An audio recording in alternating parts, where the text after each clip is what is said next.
Hey guys, this is Benjamin Alley again, and this is the Old Testament from 35,000 feet, History Snippet 3. This session we're going to learn the 6 chapters of the Old Testament. I have a question for you. What is the difference between a textbook and a novel? One might say that textbooks are nonfiction and novels are fiction. Or one might say that textbooks are based upon the author's research, while novels are based upon the author's creativity. Or how about that the main purpose of a novel is the entertainment of the reader, while the main purpose of the textbook is the learning of the reader? Okay, next question. How are textbooks and novels the same? Are there any similarities? Well, one might say that both books have bindings, pages, or maybe even a table of contents. However, the similarity that I want to emphasize between these two types of books is simply this. Both have chapters. You see, chapters are smaller sections of the book that break down the material into manageable pieces. So whether you're reading a textbook or a novel, the chapters help us to understand the information or the story of the book at a higher level. This session we're going to break down the Old Testament into 6 major chapters. By learning these 6 major chapters in order, one can understand the story of the Old Testament at a higher level. As we look at each chapter, we will first do a summary of that chapter. After the summary, we will then add the information that we learned from past lessons. Specifically, we'll place the major geographic moves and the key people into the appropriate chapter. As we go through this process, it will reinforce our understanding of the Old Testament from beginning to end. As we work our way through this material, I want you to think about this question. How can you find your place in God's story? This will be the key question of application for us as we move forward. So with all that said, let's turn now to the first chapter of the Old Testament. We will call the first chapter of the Old Testament Before Israel Was a Nation. Let's do a summary of this chapter. In general, this chapter covers the time when Israel was more of a family group than a nation. It begins with the creation at the beginning of the Old Testament and ends with Jacob's family coming to Egypt. It covers all the stories of creation, the flood, and the patriarchs. Can you name the major geographical moves that occur during this chapter of Before Israel Was a Nation? What about the key people? Pause the video right now and see if you can do it yourself. The major geographical moves during this chapter are first, Eden to Ur, which covers the stories of creation, the fall, the flood, and the Tower of Babel. Ur to Israel, the story of Abraham following God's call to leave his country and to go to the land God would show him. And finally, Israel to Egypt, the story of how Joseph rose to second in command to Pharaoh in Egypt, and how eventually Jacob, his father, brought the entire family from Israel to Egypt. The key people during this first chapter are Adam, Noah, Abraham, Isaac, Jacob, and Joseph. We will call chapter 2 Israel in Egypt and the Wilderness. In general, this chapter covers a time when the people of Israel become very numerous and greatly multiply in Egypt. So we could argue that the people become more of a nation than a family group at this time. This chapter generally begins with a Pharaoh rising to power who did not know Joseph, and the people becoming enslaved to the Egyptians.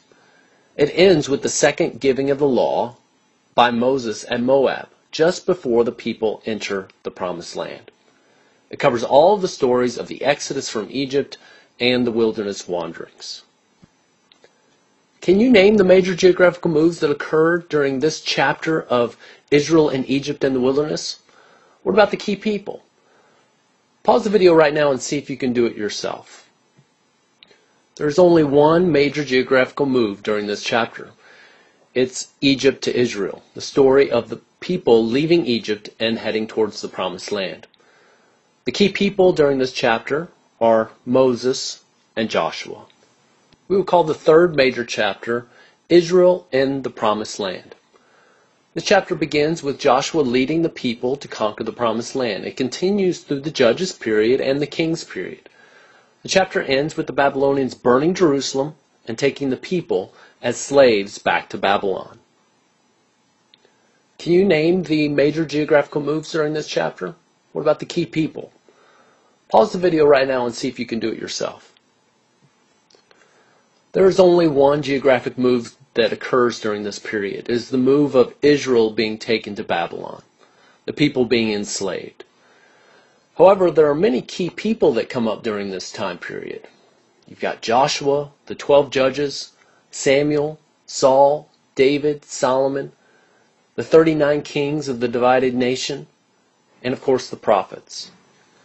We will call the fourth chapter Israel and Babylon. This chapter begins with the people being taken as slaves to Babylon and ends with the Persians conquering the Babylonians. It covers the time period that the people were enslaved to the Babylonians. Can you name the geographical moves and key people of this chapter? Pause the video right now and see if you can do it yourself. One could argue that the geographical move of Israel to Babylon finishes during the beginning of this chapter. Now there's only one key person during this chapter, Daniel. The fifth chapter of the Old Testament is Israel after the exile. After the Persians conquered the Babylonians, the people were allowed to return to their homeland.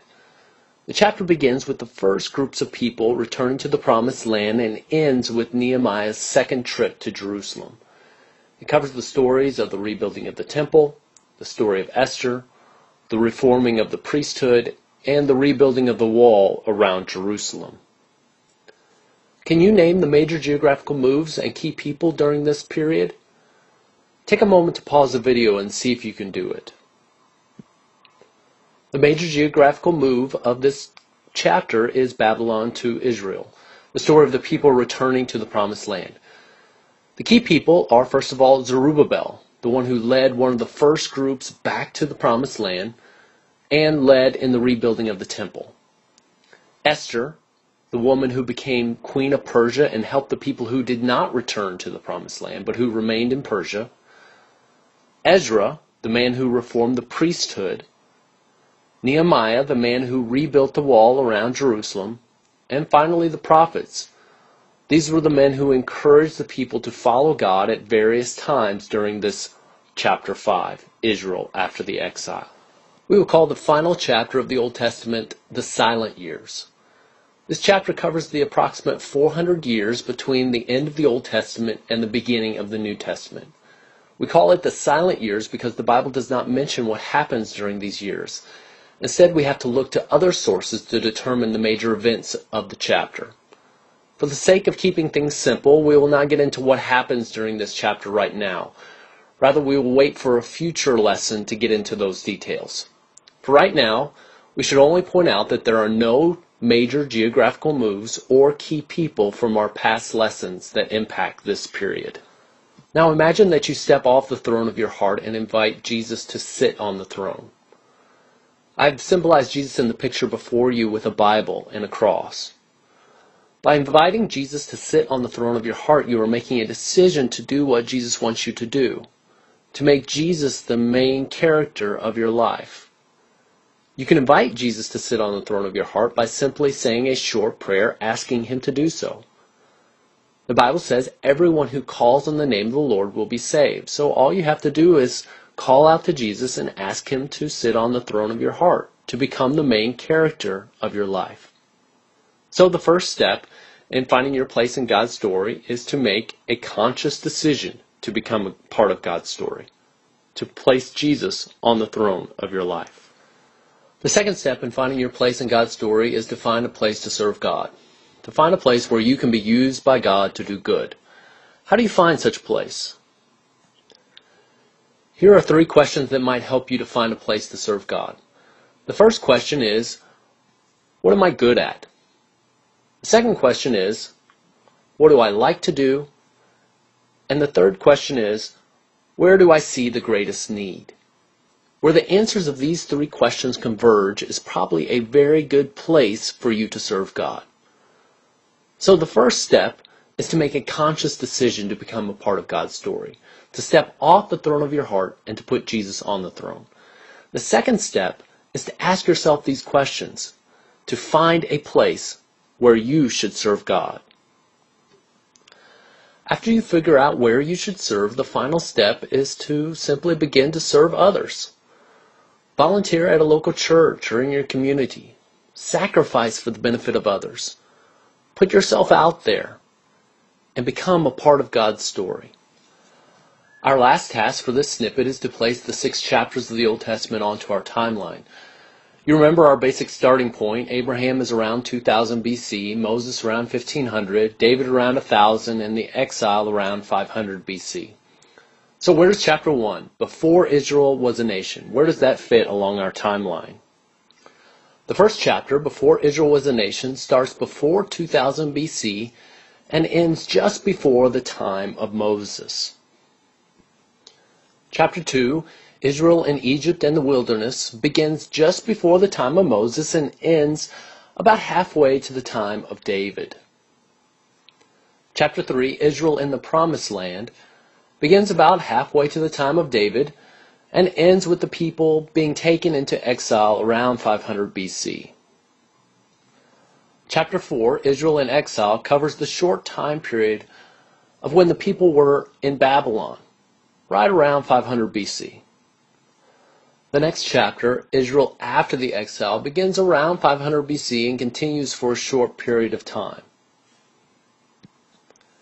Finally, chapter 6, the silent years, rounds out the Old Testament and covers the remaining time period up until the beginning of the New Testament. Well, guys, that is all for History Snippet 3, the 6 chapters of the Old Testament. Come join us next time for when we study the Old Testament from 35,000 feet. So long.